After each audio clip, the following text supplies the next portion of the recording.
राधे राधे। हम सभी वेस्ट बंगाल के दुर्गा पूजा के बारे में जानते हैं तथा वहाँ की भव्यता, दिव्यता और पवित्रता से भी भली भांति अवगत है, परंतु क्या हम माता से जुड़ी एक अनूठे अनुष्ठान से अवगत है, जिस अनुष्ठान को माना जाता है कि ये माता को धरती पे आने का आमंत्रण है तथा इसके बाद ही माता की प्रतिमा जीवित हो उठती है। तो आइए जानते हैं आज इसी अनोखे अनुष्ठान के बारे में। दरअसल जहाँ पर पूरे भारत में दुर्गा माँ को एक माता के रूप में पूजा जाता है, वहीं पर वेस्ट बंगाल में माता को बेटी के रूप में आमंत्रित किया जाता है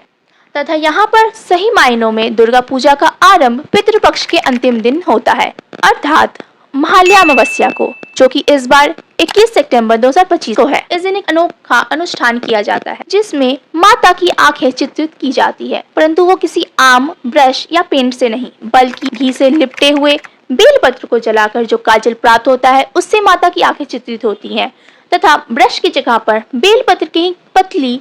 शाखा का इस्तेमाल किया जाता है। इसे हम चोखोदान या तक्षुदान के नाम से जानते हैं। चोखोदान या तक्षुदान अर्थात माता को आंख देने की प्रक्रिया तथा इसे माता के पृथ्वी पर उतरने का प्रतीक भी माना जाता है तथा ऐसा भी कहा जाता है कि इसके बाद ही माता की प्रतिमा मृगमयी अर्थात मिट्टी के रूप से एक चिन्मयी अर्थात आध्यात्मिक रूप में परिवर्तित हो जाती है तथा इस अनुष्ठान को दुर्गा पूजा की शुरुआती का संकेत भी माना जाता है, जिसमें सर्वप्रथम माता की तीसरी आंख चित्रित होती है, तत्पश्चात माता की दाईं आंख और अंत में बाईं आंख को चित्रित किया जाता है तथा माता की भव्य और सुंदर प्रतिमा की मिट्टी का कुछ हिस्सा निशिदोपाली अर्थात वैश्याओं के घर से भी लाया जाता है, जो इस बात का संकेत है कि माता की नजरों में उनकी सारी संतान समान है।